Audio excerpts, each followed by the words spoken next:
రైతుల పక్షపాతి party NDA ప్రభుత్వమని రాష్ట్ర బీసీ సంక్షేమ శాఖ మంత్రి సవిత అన్నారు.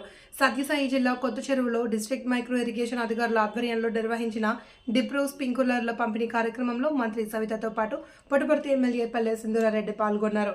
ఈ సందర్భంగా మంత్రి సవిత, ఎమ్మెల్యే పల్లె సింధూరారెడ్డి 145 మంది రైతులకు డ్రిప్ స్ప్రింక్లర్లను 90% సబ్సిడీతో పంపిణీ చేశారు.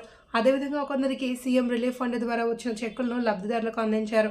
ఈ సందర్భంగా మంత్రి సవిత మాట్లాడుతూ 5 ఎకరాల లోపు ఉన్న రైతులకు 90% సబ్సిడీతో డ్రిప్ను, 55% సబ్సిడీతో స్ప్రింక్లర్లు ఇవ్వడం జరిగిందన్నారు. చంద్రబాబు నాయుడు అంటేనే ఒక టెక్నాలజీ అని, ఆయన రైతులకు అందిస్తున్న సేవలను చూసి యువత వ్యవసాయం చేయడం వైపు మొగ్గు చూపుతున్నారని పేర్కొన్నారు. ఇప్పుడు ఇచ్చిన 145 మందిలో ఎక్కువ శాతం యువతే లబ్ధిదారులుగా ఉన్నారని తెలిపారు.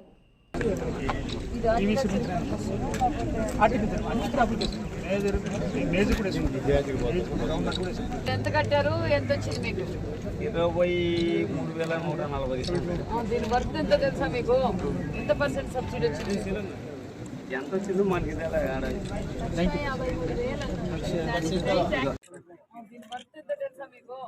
ఎంత పర్సెంట్ సబ్సిడీ వచ్చింది? ఎంత వచ్చిందో మనకి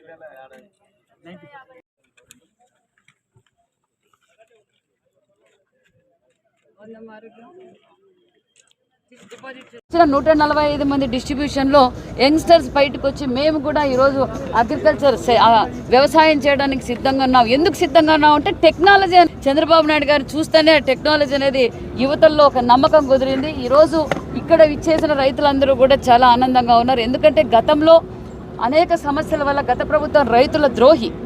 ఈరోజు మేము ఇచ్చిన 5 నెలల్లో ఒక మంచి ప్రభుత్వం అని చెప్పడానికి ఇది ఒక నిదర్శనం. ఒక పక్క రైతులకు గిట్టుబాటు ధరలు ఇస్తున్నాం, మోటార్లకు మీటర్లు రద్దు అని ఆ రోజు ఎన్నికల సమయంలో చెప్పాం. అదేవిధంగా జగన్ భూచట్టాన్ని మేము రద్దు అన్నాం, జగన్ భూచట్టాన్ని రద్దు చేసాం.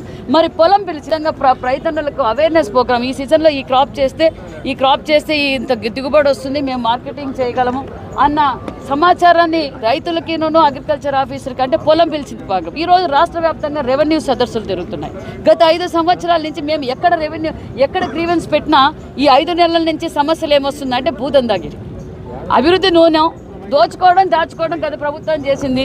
గ్రామ స్థాయి నుంచి అమెరికా వరకు పోయింది మన స్కాము, ఇతర దేశాలకు కూడా పోయింది. ఈ విషయం మీకు అందరికీ తెలిసిందే. ఇప్పుడు రెవెన్యూ సదస్సులు పెడుతున్నాం, గ్రామ సదస్సులు పెడుతున్నాం.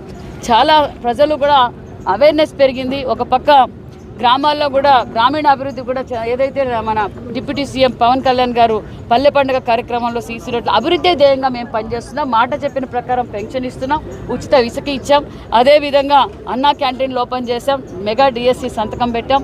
అన్ని విధాలుగా అభివృద్ధి ధ్యేయంగా పనిచేస్తున్నాం. రాజధాని పనులు మొదలైనాయి, పోలవరం పనులు మొదలైనాయి. ఇక్కడున్న రైతులంతా ఒక సమస్య కూడా తెలియజేశారు. గతంలో రైతన్నలు పడుతున్న కష్టాలు ముఖ్యమంత్రి చంద్రబాబు నాయుడు గారు తెలుసుకొని ఇది కరువు ప్రాంతం, ఈ కరువు ప్రాంతంలో 10 ఎకరాలు ఉన్న వారికి కూడా ఇప్పుడు 5 ఎకరాలకే ఉంది, 10 ఎకరాల వరకు కూడా సబ్సిడీ ఇవ్వాలని అడిగారు. ఇది ఆల్రెడీ ముఖ్యమంత్రి గారి దృష్టిలో ఉంది. గతంలో మనం 14-19లో ఇచ్చాం.